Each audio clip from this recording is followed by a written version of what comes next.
Professor Zixthar prided himself on his xenobiology course at the Galactic University of Andromeda Prime. For 3 centuries, he had taught the galaxy's brightest students about the apex predators that lurked on death worlds across known space. His lectures were legendary, not just for their academic rigor, but for the visceral terror they inspired. Today's lesson focused on Earth. Class, Zixthar announced, his scales rippling with professional enthusiasm, today we examine the predators of a Class 12 death world. I must warn you, these recordings are disturbing.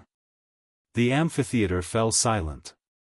200 students from 40 species shifted nervously in their seats. In the back row, exchange student Jake Morrison leaned back in his chair, curious about what his homeworld's fauna sounded like to aliens. Zixthar dimmed the lights. First, the apex predator of Earth's ocean depths, Carcharodon carcharias. The great white shark.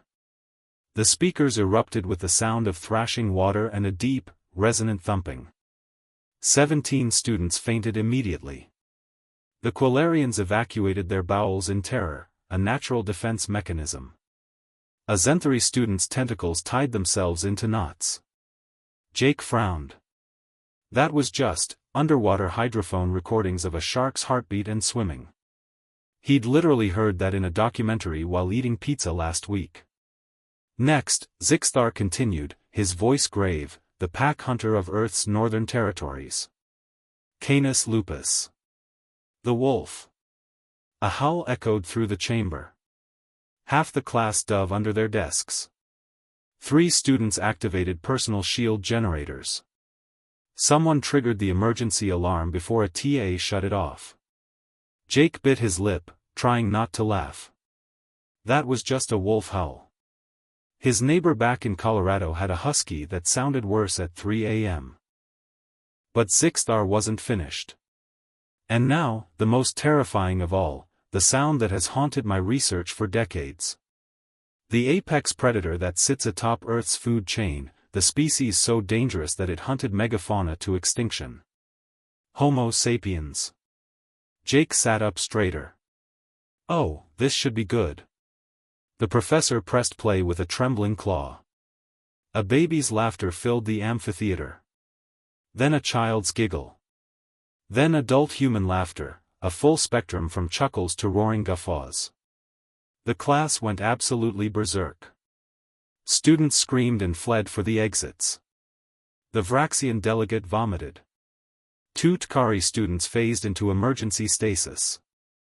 Campus security rushed in, thinking there was an active threat. Jake couldn't help it. He started laughing.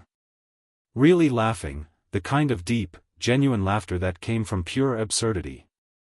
Every head in the room turned toward him. The few remaining students looked like they'd seen death itself. Professor Zixthar's voice cracked. Morrison?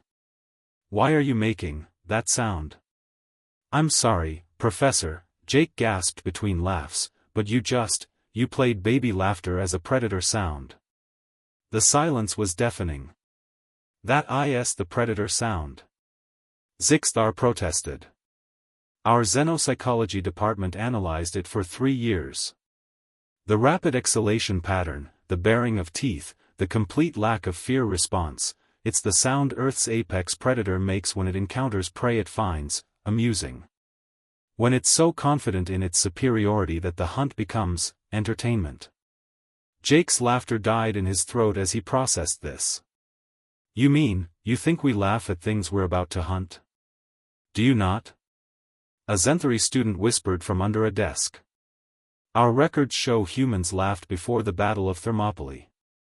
Before the Normandy invasion. Before the Mars Rebellion. The laughter always comes before the violence. Jake thought about human history. About gallows humor. About soldiers joking before combat. About humans laughing in the face of death, disaster, and impossible odds. Oh my God, he muttered. We do. We actually do. Professor Zixthar pulled up a holographic display. Observe, humans laugh at their own mortality. They laugh at danger. They laugh at creatures that could kill them. They make jokes about their planet's deadliest animals. They create entertainment about their own extinction scenarios and laugh throughout. The display showed clips, stand-up comedians joking about death, humans laughing while jumping from aircraft, people giggling while petting animals that could easily maul them. The laughter, Zixthar continued, his voice barely above a whisper, is not a sign of joy. It's a war cry.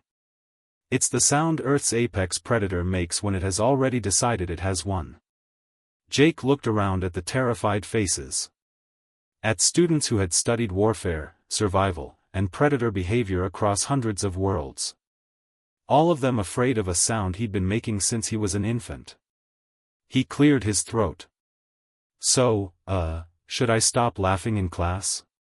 The immediate chorus of, yes, from every species present was unanimous.